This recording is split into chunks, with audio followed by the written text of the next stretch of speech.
بسم اللہ الرحمن الرحیم نحمدہ و نصلی علی رسولہ الکریم اما بعد فاعوذ باللہ من الشیطان الرجیم بسم اللہ الرحمن الرحیم واقیموا الصلاة وآتوا الزکاة وارکعوا مع الراکعین صدق اللہ العظیم وقال النبی صلی اللہ علیہ وسلم حسنوا اموالکم بالزکاة او کما قال علیہ الصلاۃ والسلام۔ محترم ناظرین اور سامعین، زکوٰۃ کے عنوان پر بات چل رہی تھی، لیکن اس سے پہلے رمضان کی مناسبت سے ایک دو مسئلہ روزے کے متعلق عرض کرتا ہوں، اس کے بعد اپنے عنوان کی طرف آتا ہوں۔ روزے کی حالت میں اگر قے آ جائے، الٹی آ جائے، کسی کو وامٹ ہو جائے، تو اس کا کیا مسئلہ ہے، اس کی وضاحت کرنی ہے۔ روزے کی حالت میں اگر قے آ جائے، خود بخود آ جائے، روزے دار کا قے کرنے کا ارادہ نہیں ہے، وہ خود اپنی مرضی سے قے نہیں کر رہا ہے، خود بخود قے آ گئی، چاہے تھوڑی آئی چاہے زیادہ آ گئی، منہ بھر کر ہو گئی، تو خود بخود قے ہونے سے، الٹی ہونے سے روزہ نہیں ٹوٹتا، روزے پر کوئی فرق نہیں پڑتا۔ ایسے ہی اگر جان بوجھ کر قے کی ہے لیکن تھوڑی بہت کی ہے، منہ بھر کر نہیں کی ہے، تو اس سے بھی روزہ نہیں ٹوٹتا۔ ہاں، اگر جان بوجھ کر منہ بھر کر قے کی ہے، زیادہ قے کی ہے، تو پھر اس سے روزہ ٹوٹ جائے گا۔ اور ایک مسئلہ کہ سحری کے وقت میں، ایسے وقت میں اٹھے ہیں کہ صبح صادق ہو چکا ہے اور سحری کا وقت ختم ہو چکا ہے، یا اس وقت آنکھ ہی نہیں کھلی اور بعد میں آنکھ کھلی ہے صبح میں، تو کیا آپ بغیر سحری کے روزہ رکھ سکتے ہیں؟ تو مسئلہ یہ ہے کہ سحری کھانا سنت ہے اور اس کی بہت بڑی فضیلت ہے، لیکن اگر مجبوری میں ایسا ہوا، سحری میں نہیں اٹھ سکے، آنکھ نہیں کھلی اور سحری کھانے کا وقت نہیں مل پایا، تو بغیر سحری کے روزہ ہو جاتا ہے اور بغیر سحری کے روزہ رکھ سکتے ہیں اور رکھنا چاہیے۔ ہاں، اگر جان بوجھ کر سحری کے کھانے سے محروم رہا تو بہت بڑی برکت سے محروم رہ جائے گا، لیکن مسئلہ یہ واضح ہے کہ بغیر سحری کے روزہ ہو جاتا ہے اور اس کا روزہ فرض روزہ ادا ہو جائے گا۔ زکوٰۃ کے عنوان کی طرف آتا ہوں۔ زکوٰۃ کے عنوان سے بات چل رہی تھی، اس میں اتنی بات پہلے بیان میں آئی کہ زکوٰۃ کس پر فرض ہے۔ امت کے مالدار طبقے پر زکوٰۃ فرض ہے۔ مالدار شریعت کی نظر میں وہ مسلمان ہے جو صاحب نصاب ہے۔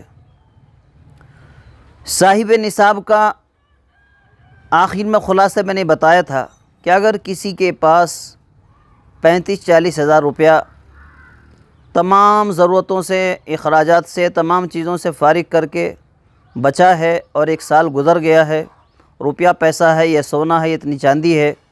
یا اتنا مال تجارت ہے، تو وہ صاحب نصاب ہے، مالدار ہے، اس پر زکوٰۃ فرض ہے۔ کتنی فرض ہے؟ 2.5% زکوٰۃ فرض ہے مال پر۔ 40,000 میں 1,000 روپیہ، 80,000 میں 2,000 اور 1,00,000 میں 2,500 روپیہ، اور باقی اسی اعتبار سے حساب لگایا جائے گا کہ کل مال میں سے 2.5% اللہ کے نام پر دینا ہے۔ زکوٰۃ کا ایک اہم مسئلہ یہ بھی ہے کہ زکوٰۃ کن کن چیزوں پر فرض ہے۔ انسان کے پاس بہت ساری چیزیں ہوتی ہیں، اپنا مکان ہے، اپنی جائیداد ہے، اپنی گاڑیاں ہیں، اس میں اپنی فیکٹری ہے، اپنی دکان ہے، تجارت کے واسطے بہت سارا سامان رکھا ہے، تو بہت ساری چیزیں انسان کے پاس ہوتی ہیں۔ کچھ چیزیں ایسی ہوتی ہیں جن کو استعمال کر رہا ہے، اپنے استعمال کے اندر ہے، کچھ چیزیں ایسی ہیں جو اپنے استعمال میں بھی نہیں ہیں، وہ کرائے پر چلا رکھی ہیں، بھاڑے پر دے رکھی ہیں۔ کچھ چیز ایسی ہیں نہ وہ کرائے پر چل رہی ہیں نہ اس کو استعمال کر رہا ہے، وہ رکھی ہوئی ہیں۔ تو ان تمام چیزوں کا مسئلہ زکوٰۃ کے متعلق کیا ہے، اس کو اطمینان سکون سے تفصیل کے ساتھ سنیں اور اس کو سمجھنے کی کوشش کریں کہ کن کن چیزوں پر شریعت نے زکوٰۃ فرض کی ہے۔ تو جانوروں کو چھوڑ کر اور زمین کی پیداوار کا مسئلہ وہ بعد میں عرض کیا جائے گا۔ مشہور جو زکوٰۃ کے مال ہیں، زمین کی پیداوار کو چھوڑ کر اور جانوروں کا مسئلہ چھوڑ کر، عام طور پر شہروں میں لوگوں کے پاس جو زکوٰۃ کے مال پائے جاتے ہیں وہ سونا ہے اور چاندی ہے، روپیہ پیسہ ہے، اور مال تجارت سیل کرنے کے واسطے، بیچنے کے واسطے جو سامان لا کر رکھا ہے، ان چیزوں پر زکوٰۃ فرض ہے۔ یہ زکوٰۃ کے مال ہیں۔ زکوٰۃ ادا جب کی جائے گی تو ان چاروں مالوں کا حساب ڈال کر جتنا ٹوٹل ہوگا، جتنا مکمل حساب ہوگا کہ مکمل اتنا مال ہوا ہے، تو اس مکمل مال میں سے 2.5% اللہ کے نام پر زکوٰۃ دینا ہے۔ گھر میں تھوڑا سونا ہے، تھوڑی چاندی ہے، تھوڑا روپیہ پیسہ ہے، اور دکان چلاتے ہیں، کچھ مال لا کر بیچتے ہیں، تجارت کر رہے ہیں۔ اگر کسی کے پاس یہ چاروں مال ہیں،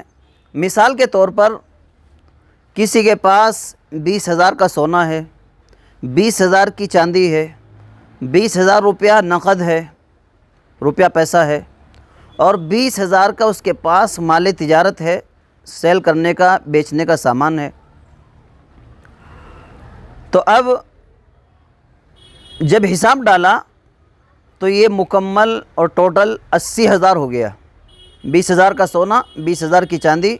اور 20,000 روپیہ پیسہ، 20,000 کا مال تجارت۔ اب اس کے ذمے 80,000 کی زکوٰۃ یعنی 2,000 روپیہ 2.5% کے اعتبار سے وہ اللہ کے نام پر زکوٰۃ دینا ہے۔ سونا چاندی چاہے کسی شکل میں ہو، زیور کی شکل میں ہو، یا اس کے برتن بنا لیے گئے ہوں، یا کپڑوں میں لگا ہوا ہو، یا گھر کی کسی بھی زیب و زینت کے اندر لگا ہوا ہو، جس شکل کے اندر بھی ہوگا، جو اس کی مالیت ہوگی، جو قیمت ہوگی، اس کے اوپر زکوٰۃ ہے۔ چاہے وہ اس کو استعمال کر رہے ہوں یا گھر میں رکھ دیا ہو، اس کے اوپر زکوٰۃ ہے۔ ایک اہم مسئلہ زکوٰۃ کے متعلق یہ بھی ہے کہ جو پیسہ اپنے گھر کے اندر ہے، اپنی جیب کے اندر ہے، اور جو مال اپنے پاس ہے، صرف وہیں تک محدود نہیں ہے، بلکہ اس صاحب نصاب مسلمان کی ملکیت میں جتنا بھی اموال زکوٰۃ ہیں، یہ جو میں نے 4 مال بتائے، سونا چاندی روپیہ پیسہ اور مال تجارت، اس کی ملکیت میں چاہے وہ اس کے گھر کے اندر ہو، گھر سے باہر ہو، کسی کو قرض دے رکھا ہو، بینک میں جمع کر کے رکھا ہو، یا ایڈوانس کے طور پر کہیں دے رکھا ہو، جو بھی اس کا مال جو دوسروں کے پاس ہے اور وہ یقینی طور پر اس کی واپسی ممکن ہے، اس کی واپسی یقینی ہے، اور وہ اسی کا پیسہ ہے، دوسروں کے پاس ہے، قرض دے دیا ہے، ایڈوانس کے طور پر دے دیا ہے، جو بھی اس کا پیسہ، روپیہ پیسہ، سونا چاندی جہاں بھی ہے، لیکن وہ اس کی ملکیت ہے، اس کا مالک ہے، تو اب ان تمام چیزوں کا مکمل حساب ڈال کر زکوٰۃ نکالنا ہے۔ بینک میں کتنا ہے، قرض کتنا دے رکھا ہے، ایڈوانس کتنا دے رکھا ہے، کسی دوست کے پاس ہے، اور ان تمام مالوں کی واپسی یقینی ہے، وہ سب اسی کا ہے، تو ان تمام چیزوں کا حساب ڈال کر زکوٰۃ نکالنا ہے۔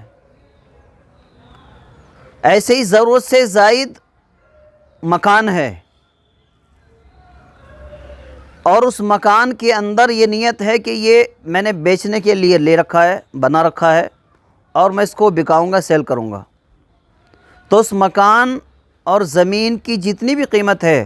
مکمل مالیت پر زکوٰۃ فرض ہے،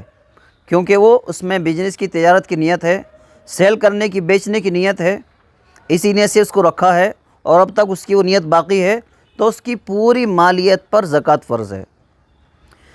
زمین لے کر ڈال رکھی ہے، سائٹ خرید رکھی ہے، پلاٹ خرید رکھا ہے، اور نیت یہ ہے کہ اگر اچھا ریٹ مل جائے گا تو اس کو سیل کر دوں گا، بیچ دوں گا، تو سیل کرنے کے واسطے، بیچنے کے واسطے اس کی نیت اب تک برقرار ہے، تو اس پلاٹ پر، اس سائٹ پر، اس زمین کی مکمل قیمت پر زکوٰۃ فرض ہے۔ مثال کے طور پر اگر 40 لاکھ کا پلاٹ ہے، 40 لاکھ کی سائٹ ہے، تو 1 لاکھ روپیہ زکوٰۃ کا اس کے اوپر فرض ہے۔ ہاں، اتنی آسانی شریعت نے دے رکھی ہے کہ جب آپ زکوٰۃ کا حساب لگائیں گے اور اپنی ملکیت میں جو بھی مال زکوٰۃ ہے، جب اس کو ٹوٹل ڈالا اور حساب لگایا، تو اس وقت یہ بھی حساب لگانا ضروری ہے کہ ہمارے اوپر اگر کسی کا قرض ہے، کسی کو دینے کا ہے، کسی کے پاس سے ہم نے قرض لے رکھا ہے، تو اس قرض کو اس مکمل مال کے اندر سے کم کر سکتے ہیں۔ مثال کے طور پر زکوٰۃ کے مالوں کا ہم نے حساب ڈالا اور مکمل جو حساب ہوا وہ 1 لاکھ کا ہو گیا، پھر ہم نے سوچا کہ ہمارے اوپر 20,000 روپیہ کسی کا قرض ہے،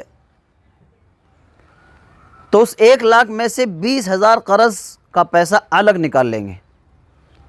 اب یہ بچا ہے 80,000 کی زکوٰۃ فرض ہے، اور 20,000 وہ الگ نکال لیا، وہ قرض ہے، وہ قرض کی ادائیگی ضروری ہے، اس پر زکوٰۃ نہیں ہے، وہ زکوٰۃ کے حساب میں نہیں آئے گا۔ ایسے ہی جو اب تک کھا لیا، جو پی لیا، جو خرچ کر لیا، جو استعمال میں آ گیا، وہ بھی اس حساب کے اندر نہیں ڈالا جائے گا۔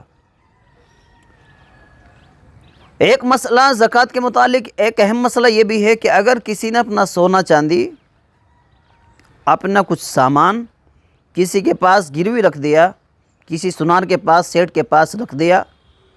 اور وہاں سے اس مال کے اوپر پیسہ لے لیا ہے، مثال کے طور پر 1 لاکھ روپے کا سونا، 1 لاکھ روپے کی چاندی، 1 لاکھ روپے کا سامان کسی کے پاس رکھ دیا، اور اس سے 80,000 روپیہ لے لیا ہے۔ مجبوری میں بہت سارے لوگ ایسا کرتے ہیں، اگرچہ شریعت نے سود لینے سے بھی منع کیا ہے اور سود دینے سے بھی منع کیا ہے، ان تمام چیزوں سے بچنا چاہیے، لیکن مجبوری میں بہت سارے لوگ ایسا کرتے ہیں۔ تو اس سونے چاندی کا مسئلہ بتا رہا ہوں جو کسی کے پاس رکھ دیا ہے، جو مال دوسرے کے پاس ہے۔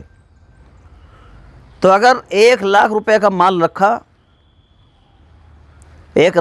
لاکھ روپے اس کی ویلیو ہے، اور 80,000 روپیہ وہاں سے ہم کو ملا ہے، اور وہ 80,000 روپیہ خرچ ہو گیا، وہ 80,000 روپیہ خرچ ہو گیا، اس میں سے کچھ بھی باقی نہیں ہے،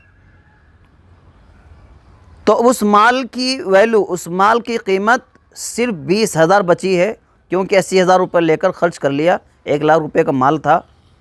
تو جب مال زکوٰۃ کا حساب ڈالیں گے،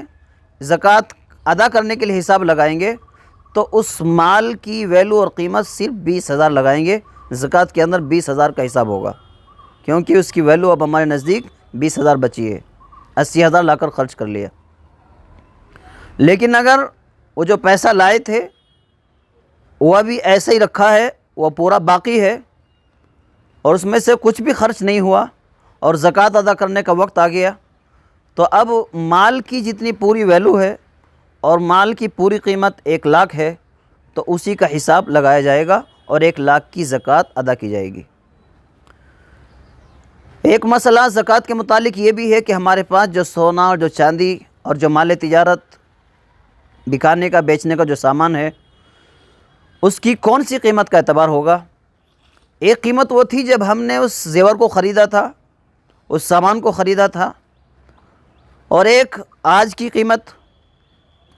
تو شریعت کا مسئلہ یہ ہے کہ جس وقت آپ زکوٰۃ ادا کر رہے ہیں اور جس علاقے میں، جس جگہ پر ادا کر رہے ہیں، اس علاقے میں، اس ایریے میں، اور اس وقت اس مال کی کیا ویلیو ہے، کیا قیمت ہے، بازاری قیمت، بازار کا ریٹ، اس ریٹ کے اعتبار سے اس کی زکوٰۃ نکالی جائے گی کہ اگر اس وقت اس مال کو بکائیں تو یہ بازار میں کتنی قیمت میں فروخت ہو سکتا ہے، فی الحال اس کی کیا ویلیو، کیا قیمت ہے، اس قیمت کا حساب لگا کر زکوٰۃ نکالی جائے گی۔ کیونکہ سونا چاندی پہلے بہت سستا تھا لیکن اب بہت مہنگا ہے، اور اسی میں ایک مسئلہ یہ بھی ہے کہ زیور خرید کر لائے، ابھی لائے ہیں، 1-2 دن پہلے خرید کر لائے ہیں، اور اس کی قیمت مثال کے طور پر 50,000 ہے، لیکن اسی دن یا 1-2 دن کے بعد اگر اس کو واپس کریں گے تو سنار اور وہ سیٹ اب اتنی قیمت اس کو نہیں لے گا، اب اس کی قیمت دکان سے آنے کے بعد گھٹ چکی ہے۔ تو شریعت نے بس اتنا ہی حکم دیا کہ اس وقت جو آپ کے پاس مال ہے اور اس کی آج کیا قیمت ہے، زکوٰۃ ادا کرنے وقت کیا ویلو ہے، اس کا اندازہ کر لو اور اس کے مطابق زکوٰۃ ادا کر دو۔ زیوروں کے متعلق ایک مسئلہ یہ بھی اہم ہے کہ وہ زیور، وہ سونا اور چاندی، روپیہ پیسہ، مال تجارت، یہ بات واضح ہو جائے، کھل کر سامنے آ جائے وہ کس کی ملکیت ہے۔ عام طور پر زیور عورتوں کی ملکیت ہوتے ہیں، اگر وہ بیوی کی ملکیت ہے اور شوہر کی طرف سے جو مال زیور دیا گیا اس کو مالک بنا دیا، بیوی مالک ہو گئی، یا کچھ زیور بیوی کے باپ نے دیا تھا، اپنے باپ کے گھر سے لائی تھی، اس کے بھائیوں نے، کسی بھی رشتہ دار نے دیا، وہ اس کی مالک ہے۔ شوہر نے دیا، ساس نے دیا، سسر نے دیا، کسی نے بھی کوئی گفٹ دیا، وہ عورت اس کی مالک ہو گئی، اور وہ خود صاحب نصاب ہے تو اس کے اوپر زکوٰۃ فرض ہے، اور وہ خود زکوٰۃ نکالنے کی مکلف ہے۔ اگر اس کو مسئلہ معلوم نہیں، شوہر کو مسئلہ معلوم ہے، تو شوہر دین کا یہ مسئلہ اس کو بتائے کہ تو صاحب نصاب ہے اور تیرے اوپر زکوٰۃ فرض ہے، یہ بات اس تک پہنچائے۔ لیکن اس مال کی زکوٰۃ شوہر کے اوپر نہیں ہے، ساس سسر کے اوپر نہیں ہے، دوسرے کسی فرد کے اوپر نہیں ہے، خود اس عورت کے اوپر زکوٰۃ فرض ہے۔ گھر میں جو بھی زکوٰۃ کا مال ہے تو سب سے پہلے یہ طے کر لیں اور یہ دیکھ لیں کہ اس کا مالک کون ہے، یہ کس کی ملکیت ہے۔ اگر باپ کی ملکیت ہے تو باپ کے اوپر،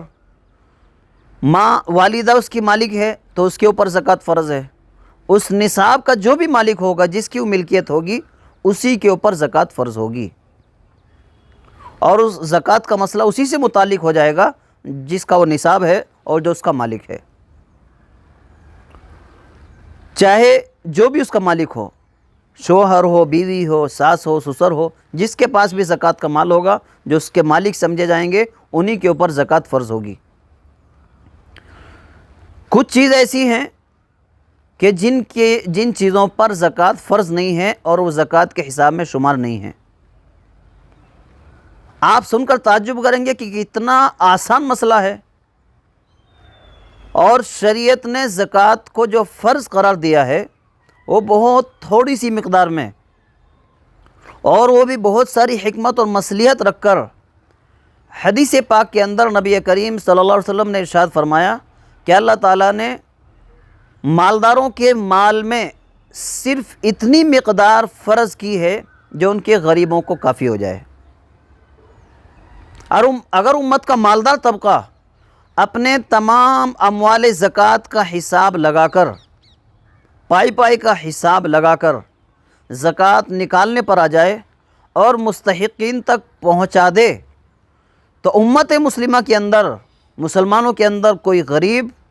ہاتھ پھیلانے والا، غیروں کے سامنے ہاتھ پھیلانے والا آپ کو نہیں ملے گا۔ نظام امت کا صحیح نہج پر آ جائے گا۔ بہت تھوڑی سی مقدار امت مسلمہ کے اندر زکوٰۃ کے نام پر فرض کی گئی ہے، صرف 2.5%، اور وہ بھی ان چیزوں پر جو انسان کی ضرورت سے زائد ہیں اور جن پر سال گزر گیا ہے، حولان حول ہو گیا ہے۔ 1 سال گزرنے کے بعد کھانے پینے سے بچ کر ضرورت سے زائد جو مال ہے اس میں سے 2.5% زکوٰۃ ادا کرنے کا حکم ہے۔ جو ہم کپڑے پہنتے ہیں، نئے ہوں پرانے ہوں، جو بھی ہمارے استعمال کے کپڑے ہیں، استعمال کے لیے ان کو رکھا ہے، ان کپڑوں پر زکوٰۃ فرض نہیں ہے۔ جو برتن ہم نے لا کر رکھے ہیں استعمال کے لیے، وہ نئے ہوں پرانے ہوں، تھوڑے ہوں زیادہ ہوں، جتنے بھی استعمال کے برتن ہیں، استعمال کی نیت سے خریدے ہیں، ان برتنوں پر زکوٰۃ فرض نہیں ہے۔ گھر میں جتنا استعمال کا سامان ہے، چاہے فی الحال استعمال ہو رہا ہو یا استعمال کی نیت سے اس کو رکھا ہو، ابھی نیا رکھا ہے اور استعمال کی نیت سے اس کو خریدا ہے، لے کر آئے ہیں، تو اس کے اوپر زکوٰۃ فرض نہیں ہے۔ جس مکان میں ہم رہتے ہیں، ہمارا اپنا خاص مکان ہے، رہائشی مکان ہے، اس کے اوپر زکوٰۃ فرض نہیں ہے۔ ضرورت سے زائد مکان ہے لیکن وہ کرائے پر چلا رکھا ہے، اس مکان کے اوپر زکوٰۃ فرض نہیں ہے۔ اس سے جو کرایہ حاصل ہوگا اگر وہ نصاب کو پہنچتا ہے تو اس کے اوپر زکوٰۃ فرض ہے۔ ضرورت سے زائد چند گاڑیاں ہیں جو کرائے پر چلا رکھی ہیں اور دوسری چیزوں میں لگا رکھی ہیں، ان گاڑیوں پر زکوٰۃ نہیں ہے۔ ان سے جو کرایہ حاصل ہو رہا ہے، جو کمائی ہو رہی ہے، اس کے اوپر زکوٰۃ ہے۔ دکان ہے جو کرائے پر چلا رکھی ہے یا خود اپنی دکان ہے، اس دکان پر، اس کی زمین پر، اس کی مالیت پر زکوٰۃ فرض نہیں ہے۔ دکان سے جو آمد ہو رہی ہے، دکان سے جو کمائی ہو رہی ہے، اگر وہ صاحب نصاب تک پہنچتی ہے کمائی تو اس کے اوپر زکوٰۃ فرض ہے۔ اس دکان پر، اس کی زمین پر، اس کی مالیت پر زکوٰۃ فرض نہیں ہے۔ فیکٹری لگا رکھی ہے، اس فیکٹری پر اور اس کی زمین پر زکوٰۃ فرض نہیں ہے۔ اس سے جو کمائی ہو رہی ہے اور اس میں جو آئٹم تجارت کے واسطے تیار ہو رہے ہیں، جو سامان تیار ہو رہا ہے، اس سامان کے اوپر، اس کمائی پر زکوٰۃ فرض ہے۔ فیکٹری پر، اس کی زمین پر زکوٰۃ فرض نہیں ہے۔ کتنا آسان ہے کہ جتنی بھی انسان اپنی ضرورت کے واسطے خرید رہا ہے، کرائے پر چلانے کے لیے، کمائی کے ذریعے کے لیے استعمال کر رہا ہے، ان تمام چیزوں پر زکوٰۃ فرض نہیں ہے۔ ہاں، جو چیزیں کرائے پر چلا رکھی ہیں، فیکٹری ہے، دکان ہے، گاڑیاں کرائے پر چلا رکھی ہیں، گھر کرائے پر چلا رکھے ہیں، جو بھی آمد ہو رہی ہے، جو کرایہ آ رہا ہے، اس کرائے پر، اس آمد پر، اس کے اوپر زکوٰۃ فرض ہوگی۔ لیکن ان گاڑیوں پر، ان دکانوں پر، ان مکانوں پر زکوٰۃ فرض نہیں ہے جو کرائے پر چلا رکھے ہیں۔ اتنا آسان مسئلہ شریعت نے رکھا ہے۔ اور یہ بات میں نے پہلے ہی واضح کر دی کہ جو دکان، جو مکان، جو زمین تجارت کی نیت سے خریدا، تجارت کی نیت باقی ہے، زکوٰۃ ادا کرتے وقت بھی تجارت کی نیت ہے، بزنس کی، بیچنے کی نیت ہے، سیل کرنے کی نیت ہے، تو اس کی پوری مالیت پر زکوٰۃ فرض ہوگی، چاہے وہ زمین اور وہ دکان، وہ مکان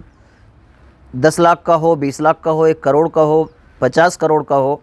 اس پوری مالیت کا حساب ڈال کر 2.5% اللہ کے نام پر زکوٰۃ نکالنا ہے۔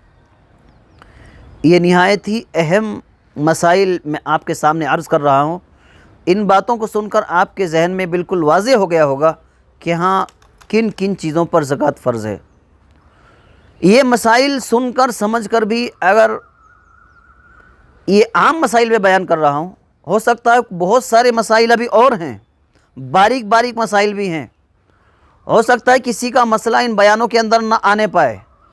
نہ آئے۔ تو یوٹیوب پر میرا نمبر موجود ہے، اس نمبر پر بھی وائس میسیج بھیج کر آپ اپنے مسئلے کی وضاحت پوچھ سکتے ہیں کہ میرا مسئلہ یہ ہے اور اس میں زکوٰۃ ہے یا نہیں ہے۔ زکوٰۃ سے متعلق ہو، روزے سے متعلق ہو، یا کوئی بھی دینی مسئلہ ہو، آپ میرے نمبر پر وائس میسیج بھیج کر اپنا مسئلہ پیش کر سکتے ہیں۔ انشاءاللہ قرآن و حدیث کی روشنی میں اس مسئلے کی وضاحت کر دی جائے گی۔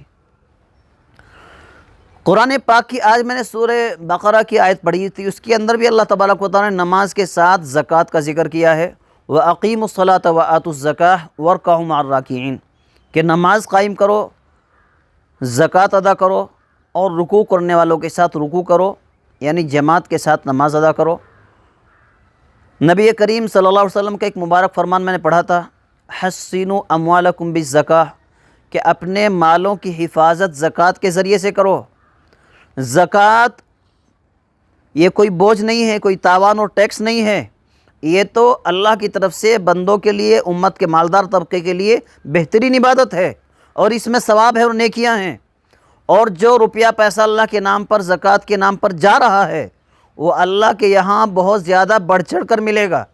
اللہ نے قرآن پاک کے اندر ارشاد فرمایا، مَنْ جَاءَ بِالْحَسَنَةِ فَلَهُ عَشْرُ أَمْثَالِهَا، جو ایک نیکی بھی کرے گا، کم سے کم اس کا اجر و ثواب 10 کے برابر ملے گا۔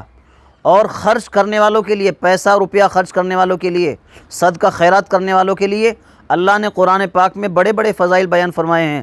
مَثَلُ الَّذِينَ يُنْفِقُونَ أَمْوَالَهُمْ فِي سَبِيلِ اللَّهِ کمثل حبۃ انبتت سبع سنابل فی کل سنبلۃ مئۃ حبۃ، کہ ان کی مثال جو اللہ کے نام پر خرچ کرتے ہیں ان کی مثال تو ایسی ہے جیسے گیہوں کا ایک دانہ ہو اور اس سے ایک درخت اگے اور اس پر بالیاں لگیں اور ان بالیوں کے اندر دانے، کمثل حبۃ انبتت سبع سنابل، کہ 7 بالیاں اگی اور ہر بالی میں 100 دانے لگے تو اب 700 تک پہنچ گیا۔ کم سے کم پہلے 10 بتایا، پھر اللہ اس کے عمل کی اخلاص کی برکت سے، اس کے جذبے کی برکت سے 700 تک لے جائیں گے۔ پھر فرمایا واللہ یضاعف لمن یشاء، اللہ تعالیٰ جس کے لیے چاہیں گے اور اضافہ کرتے جائیں گے اور بڑھاتے جائیں گے، اور اس کا یہ مال جو 2.5% اللہ کے نام پر زکوٰۃ کے نام پر دے رہا ہے، اللہ تبارک و تعالیٰ بڑھاتے رہیں گے یہاں تک کہ معمولی چھوٹا سا صدقہ بھی احد پہاڑ سے بڑھ کر اس کا اجر و ثواب آخرت کے اندر ملے گا، اور دنیا کے اندر اس کا فائدہ یہ ہوگا۔ حدیث پاک کے اندر اللہ کے رسول ارشاد فرماتے ہیں حسنوا اموالکم بالزکاۃ، نبی کریم صلی اللہ علیہ وسلم نے ارشاد فرمایا اپنے مالوں کی حفاظت زکوٰۃ کے ذریعے سے کر لو۔ زکوٰۃ ادا کرنے سے مال کی حفاظت ہو جاتی ہے، مال محفوظ ہو جاتا ہے، بقیہ جو مال بچے کا وہ پاک صاف ہوگا۔ قرآن پاک میں زکوٰۃ کے فوائد اللہ نے بتائے، خذ من اموالہم صدقۃ تطہرہم وتزکیہم بہا وصلی علیہم ان صلاتک سکن لہم۔ اللہ نے اپنے نبی کو حکم دیا ہے کہ اے نبی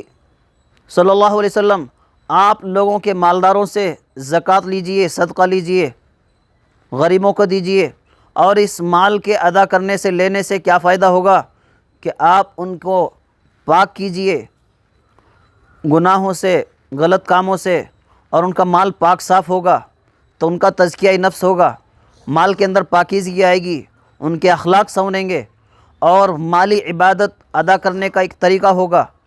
یہ سارے فوائد اللہ تبارک و تعالیٰ نے زکوٰۃ ادا کرنے والے کے لیے بتائے ہیں، اور زکوٰۃ ادا نہ کرنے والے کے لیے بڑی سخت وعید ہے۔ قرآن پاک کی آیت بھی ہے وَلَا يَحْسَبَنَّ الَّذِينَ يَبْخَلُونَ بِمَا آتَاهُمُ اللَّهُ مِنْ فَضْلِهِ،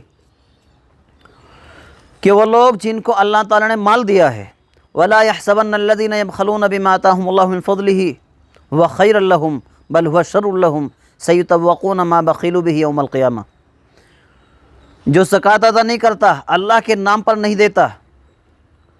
تو اللہ کی نظروں میں، شریعت کی نظروں میں بخیل ہے، کنجوس ہے، مکھی چوس ہے، اللہ کے نام پر نہیں دیتا۔ اور جو نہیں دیتا اس کا عمل قارون جیسا عمل ہے۔ جب قارون سے زکوٰۃ کا سوال ہوا اور اللہ کے نام پر خرچ کرنے کے لیے کہا گیا، اس کا جواب تھا قال انما اوتیتہ علی علم عندی، کہ یہ تو مال میری ہنرمندی کی وجہ سے ملا ہے، میری صلاحیت، میری محنت سے ملا ہے، یہ میرا ہے، اس میں کسی کا کیا حق ہے۔ اگر کوئی مالدار صدقہ خیرات دینے کا اور زکوٰۃ ادا کرنے کا جب نمبر آئے اور اس سے جب مطالبہ ہو، اگر کوئی یہ سوچے کہ اس میں کسی کا کیا حق ہے، غریبوں کا کیا حق ہے، اور کسی مدرسے کا کیا حق ہے، اگر کوئی یہ سوچے تو اس کا یہ جواب قارون جیسا جواب ہے، جو قارون نے کہا تھا کہ اسی میں کسی کا کوئی حق نہیں، یہ تو میری ذاتی ملکیت ہے، میرے علم اور میرے ہنر کی وجہ سے ملا ہے، میری صلاحیت، میری محنت سے ملا ہے، اسی میں کسی کا کوئی حق نہیں۔ مسلمانوں کے مال میں اللہ کا حق ہے، شریعت کا حق ہے، اور اللہ نے جہاں پر اس زکوٰۃ کو، صدقے کو نکال کر پہنچانے کا حکم دیا ہے وہاں تک اس کو پہنچانا ہے۔ زکوٰۃ کے مسائل میں چند مسائل ابھی باقی ہیں کہ وہ زکوٰۃ کس کس کو دینی ہے، اور اپنے رشتہ داروں میں کون سے ایسے رشتہ دار ہیں جن کو زکوٰۃ دے سکتے ہیں، اور رشتہ داروں کے علاوہ بھی غریبوں میں کون کون سا طبقہ ہے جہاں پر زکوٰۃ دی جا سکتی ہے، اور زکوٰۃ کے کیا کیا مصارف ہیں، یہ انشاءاللہ آئندہ کے بیان میں یہ تفصیل بیان کی جائے گی۔ اللہ تبارک و تعالیٰ سے دعا ہے کہ امت کے تمام مالدار طبقے کو اپنے مالوں کا صحیح حساب لگا کر زکوٰۃ ادا کرنے کی توفیق عطا فرمائے۔ وآخر دعوانا ان الحمد للہ رب العالمین۔